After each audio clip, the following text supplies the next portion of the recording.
Hey, what is up, everyone, and welcome back to another episode. I know it's been a little while, and I'm sorry about that, guys. A lot of behind-the-scenes stuff happening with some changes for the channel, so just stay tuned for that. Like I said, I think I mentioned that in one of the previous videos, so that's still kind of ongoing, and of course, it was just kind of a busy month. But anyway, we got a lot of things to go over, so strap yourselves in, and let's just get right into this.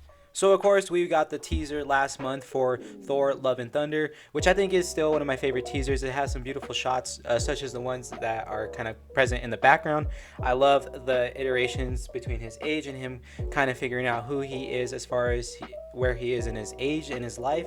And I think that's a cool aspect to take, of course. And, we see Thor's journey with his depression that he got from the end of Infinity War into Endgame and now into this, and how he's going to come about that. And I think that's a pretty cool angle that Marvel's been doing, is showing the trauma and not shying away from it, and actually showing the repercussion and consequences that come along with that.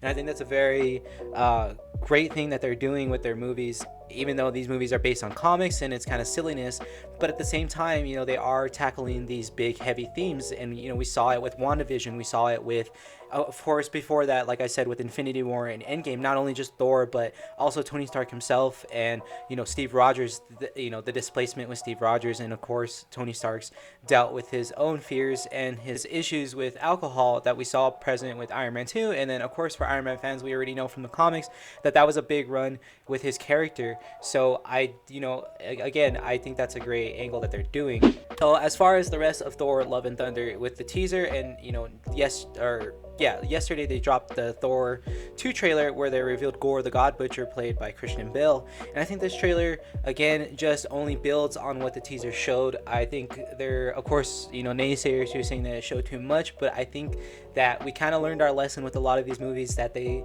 usually only show, I don't know, 30 minutes, maybe if that, and they compile that as the trailers that they drop out. So it's not a lot of footage that we're seeing particularly. There could be a lot more, especially with Gorr's character design. I think that they took liberties with that, of course, because they're not going to directly translate it from the comic book page like a lot of people wanted. But I still think that overall the design and the body language that Christian Bale is doing with the character is very reminiscent of Gorr the God Butcher. And I think that he's going to elevate the character from the comics, because there's still a lot of similarities from the comic book page. So I think that's something that people shouldn't worry about. I think that the big thing that most would kind of be worried about, and I guess as far as my nerd self would say, which I don't count as very a comment, it doesn't really matter, because this is just my nerd side coming out and saying, oh, this is what I want, even though it's kind of not necessarily realistic.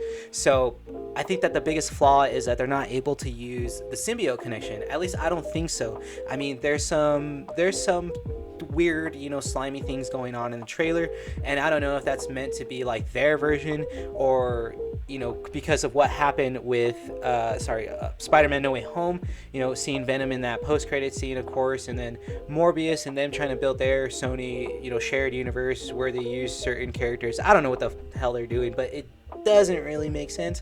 But I think that's a big flaw. I think that kind of leaves a lot on the cutting room floor, unless they're able to find their way around that. And by a lot on the cutting room floor, what I mean is Null, the symbiote god, the being of the endless void. And I think that is, if that turns out to be true, where they can't really do anything with that, I think that kind of sucks. But I still think at the same time, what they're doing overall with the MCU, at least what it's shaping up to.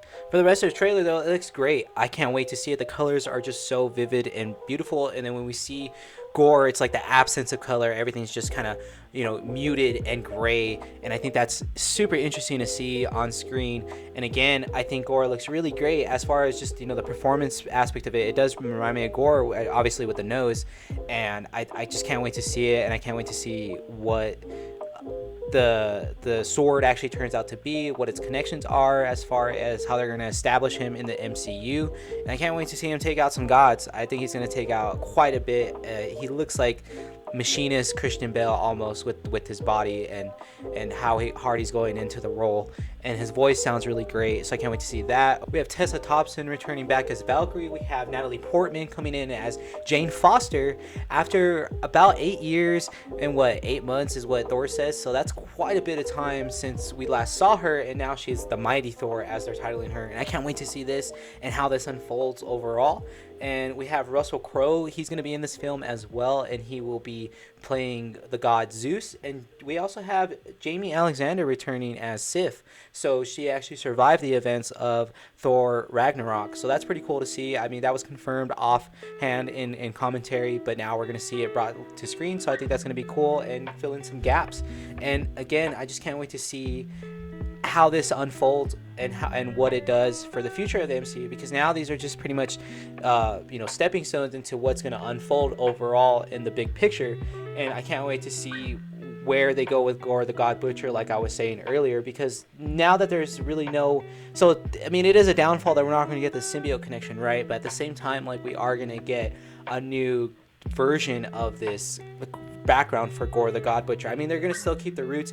The only reason why he goes after these gods is because he feels like the gods have failed him after praying for years and years to end his suffering as far as illnesses, his children and his wife starving, and all the other people on the planet that he's on starving and suffering as well. And they've been praying to these gods, and upon finding a dying god, he realizes that they were aware of their suffering and their misery, but they did nothing. They chose to do nothing, and so he feels like he needs to kill all of them, and that all happens right after he loses his whole family as an earthquake hits the planet, and they all die. The wife, the kids, he watches his kids die one by one, so he goes on this vengeful quest, and he's just on this vengeful drive, and that's what fuels him to kill these gods. And he doesn't really necessarily have any powers until he gets something called the Necro Sword, which is connected to the symbiote god Null, and that's where he gets a lot of his abilities. And overall, like, when he goes killing gods and accessing different fighting techniques by fighting like the god of war, for example, Ares, right? So that's where the comic book differs. And as far as what we're going to see, we don't really know. And I think that's where people kind of need to chillax a little bit, and you guys kind of need to take a seat back and realize that, there's a lot that they can do with this, because it's just a playground now as far as this character. Because other than that, he's a relatively new character that was introduced into the comics in like 2013, and he went through, killing gods, and then he accessed time travel through their blood and was able to travel back and forth and kill gods and just go on this bloodlust, and eventually encounters Thor, and Thor ends up defeating him through a very crazy journey, I would say. So it's a definitely interesting read if you guys are really interested to see that. That's not really going to unfold on screen, at least I don't think. It's possible that Christian Bale could be signing on for like one more, but he's really not that type of guy. It's an even big shock that Christian Bale wanted to do this role in the MCU as Gorr the God Butcher. I mean, but what better way to come into the MCU as a villain rather than another hero and repeat what he did with DC, of course. So I think that's a really cool angle to see, because we haven't really seen such a villainous character from Christian Bale since American Psycho. I mean, we've seen like really bad and shitty characters from him, but not someone as evil and on a bloodlust like this. So I'm excited to see how this unfolds and what happens. And of course, Jane Foster's Thor, or the Mighty Thor, I can't wait to see what that turns out to be as far as that gap of time. And are they going to adapt the comic book route of her having cancer and going on to find Mjolnir and becoming Thor the Mighty Thor and being cured essentially, but if she does not have it, she can't really do anything. But then that changes in the comics again, so that's comic book stuff. So I'm excited to see like how this turns out to be and what happens as far as that gap and what they decide to explain it as. So yeah, just be on the lookout for that. I mean, I think that there's very exciting things to come with Thor Love and Thunder. It's going to just elevate Thor Ragnarok, and I think it's going to really elevate the roots of Thor 2 with Thor and Thor the Dark World, and I think it's going to really kind of bring it full circle almost, so to speak, because I think that they're going to end up doing 2 more films and kind of make it a Thor saga, so 6 films total for Thor. And I would be super excited for that, because that'd be great. I think like this is a character that deserves something like that, like a good amount of movies showcasing what he's doing and how that's gonna, you know, impact the MCU, because he's very impactful characters such as Iron Man and Captain America. I mean, they're like the big three, right? And then now we're gonna have this new big three, depending on how they decide to show them. And I think one of them is turning out to be, I mean, obviously one of them is Doctor Strange, and then the next one I think would be Spider-Man, and we'll see who the third one ends up being. So yeah, so many things happening in the MCU, and it's kind of crazy to keep up with. I mean, we got Thor July 8th, we got Miss Marvel coming out late June, and then leading into around the time that Thor is out. So, you know, that's going to fill that nugget of story with Captain Marvel and how that all connects. So there's a lot to look out for, guys. You know, just be on the lookout, especially, you know, if you're a big fan like I am. I mean, I'm very excited for what I just said, and of course I forgot to mention the horror in the MCU that they're unfolding with the darker projects that they're doing. Werewolf by Night, Moon Knight had a bit of supernatural stuff going on in it. Of course, Blade's on the horizon with Phase 5. It's going to start that one off once this all caps off next year, middle of next year or late next year. I can't remember when the last movie is going to end up being, because they haven't announced the date for Fantastic Four, which will cap off this phase. So of course, thank you guys so much for clicking on this video and coming back to the channel.